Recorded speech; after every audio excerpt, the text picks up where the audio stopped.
I still see the underlying messaging platforms as being inadequate for enterprise messaging, right? So, like I said today, globally, enterprises send about 2 trillion messages to their consumers annually, right? That's a lot of messages, and they spend 30 to 50 billion dollars sending all those messages, right?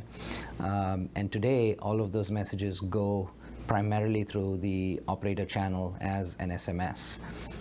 But now you have other channels emerging as well. These are IP-based messaging channels.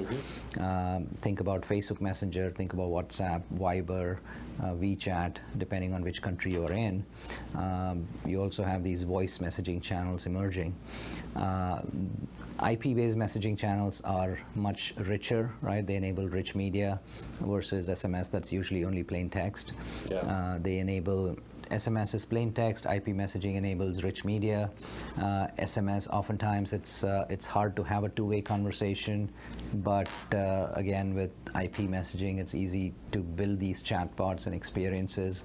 You can even have interactive, clickable elements like a quick reply or a carousel to display visual messages, which you cannot do in SMS. I think maybe cost might also be a factor, right? Depending on the country you're in, SMS can be expensive.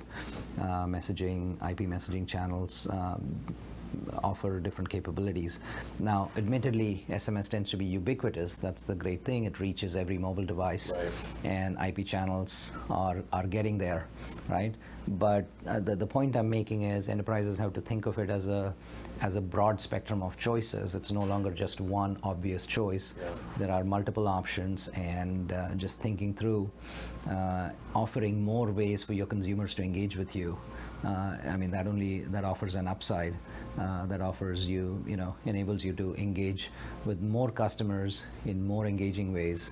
And I think that's probably this SMS to IP messaging evolution is probably the biggest thing in messaging that'll impact sort of how messages are communicated, the move from one-way to two-way communications, the increasing use of chatbots, and all of these advanced capabilities. So it's it's super exciting because this is the lifeblood for business to consumer communication. Right.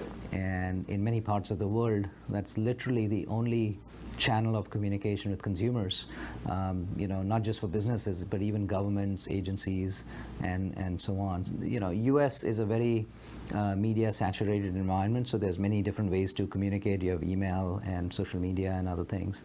But in most of the parts, even though there are other technologies available, it's just that the response rate on mobile messaging is much higher than, people don't open emails as much, people don't, read the other inboxes anywhere near as much as they do with mobile messaging.